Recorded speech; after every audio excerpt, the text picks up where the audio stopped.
Welcome to episode 29 of the Creative Train podcast. This episode is called Gear Acquisition Syndrome, which also has that witty acronym of G.A.S. When you say you have G.A.S, it's kind of funny, right? In this podcast, since the beginning, I've always been fully transparent about saying that the topics I talk about here are only things I've experienced in real life. As an artist, as a performer, as an educator, I don't make anything up for this. I don't talk about hypotheticals. It's real stuff. And I'm going to share with you a realization that I had about my own gear acquisition syndrome. All aboard. As an artist in multiple disciplines, I really often, find myself watching ads or demo videos and researching. I guess I shouldn't call it researching. That's taboo now. Can't do your own research, right? I was reading, let's call it investigating new gear. I look into new tools, even old tools that would be new to me. Things that might make my process easier or more streamlined if only I had that one special tool.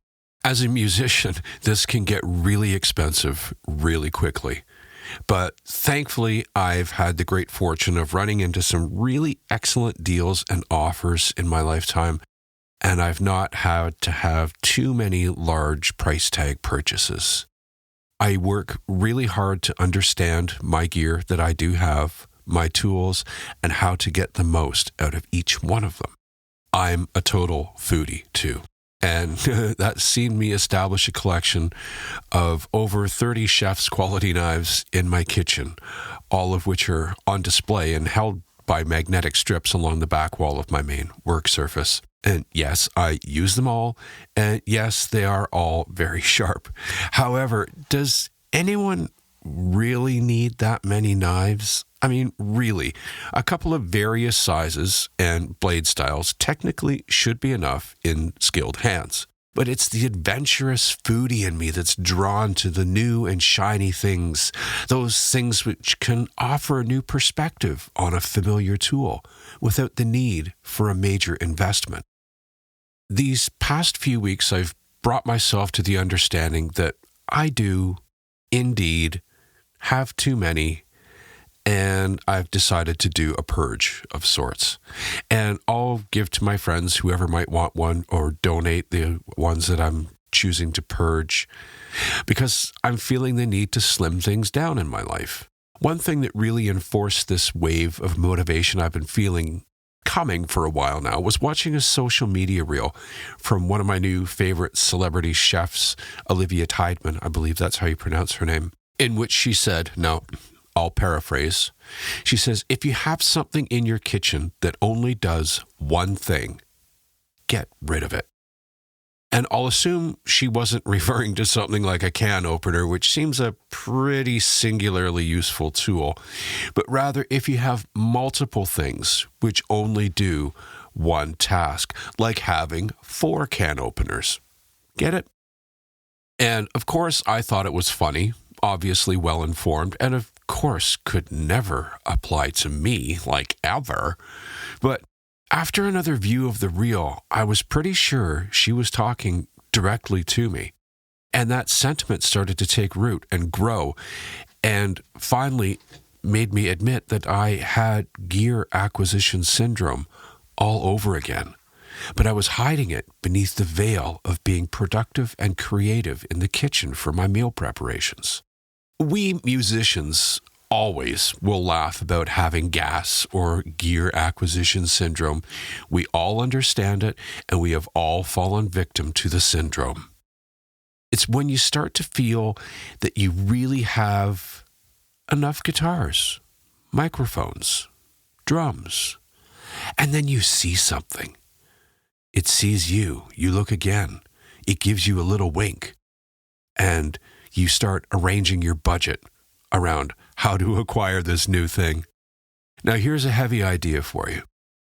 I think part of this is not just being drawn to the next new shiny thing like the inner crow of us all does, but maybe it's also compensation for our unresolved feelings or guilt about our lack of productivity.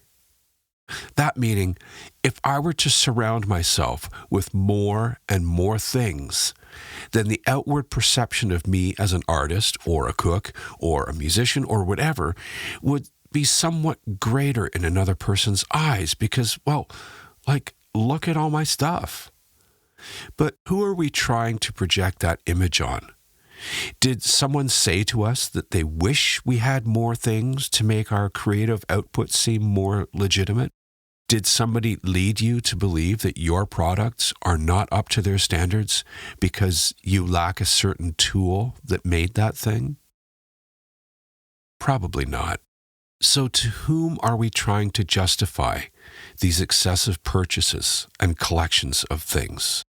Simply put, it's that person inside our mind that I believe harbors some insecurities and guilt about a lack of productivity or creative output.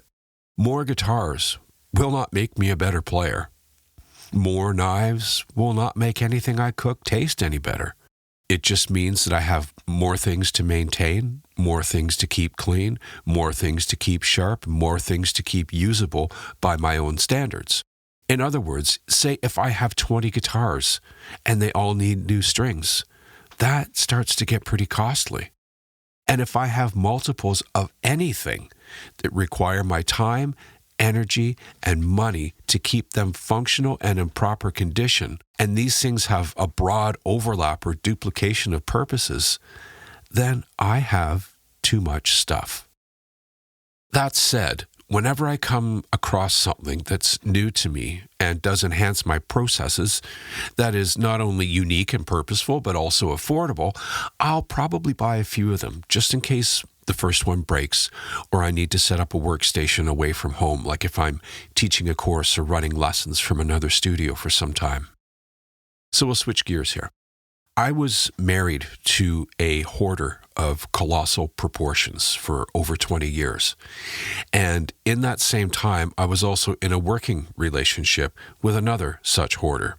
When my wife passed away in 2017, I was left with figuring out what to do with over 100 80-liter totes of fabric and yarn. They're big totes.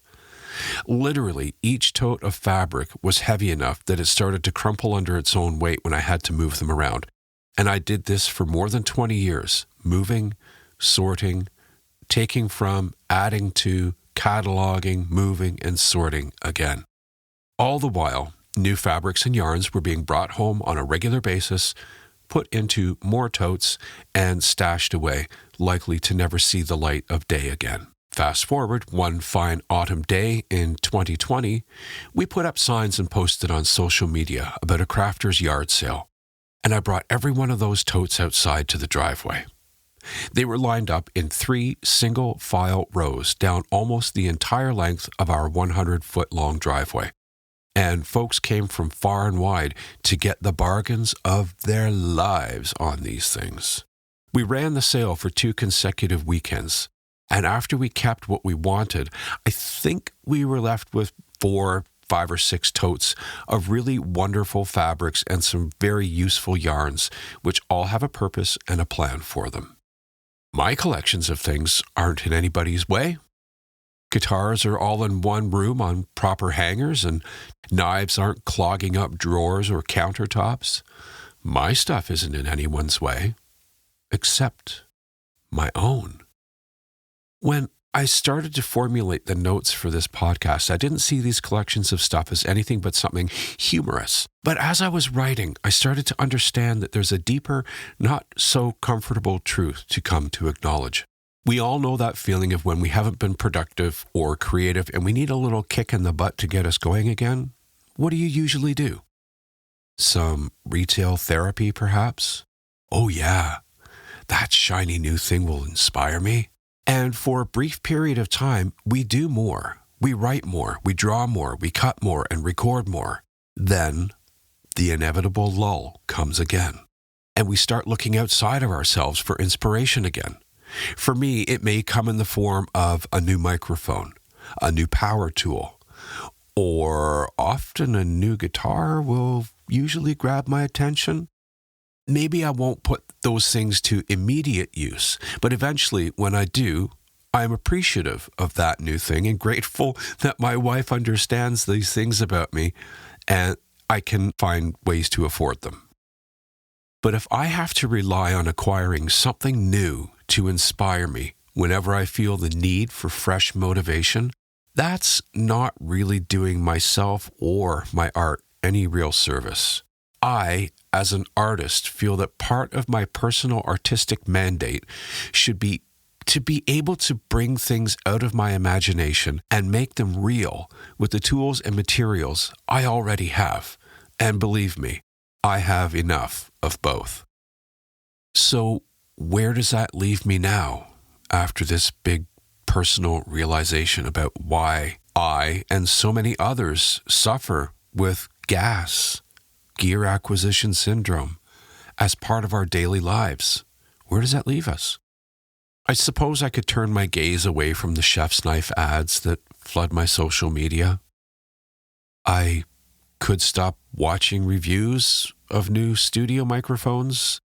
I suppose if I really had to, I could pick up one of the 17 guitars hanging in my studio and get some work done right now, instead of perusing Marketplace for the next great deal. Yeah, I'm going to swear off all of those things, all of them, for 1 month. Or, well, likely until the next shiny thing is flashed before me, which probably could be later this afternoon for all I know. I'm not sure that's much of a pep talk for you, but go get to work anyway.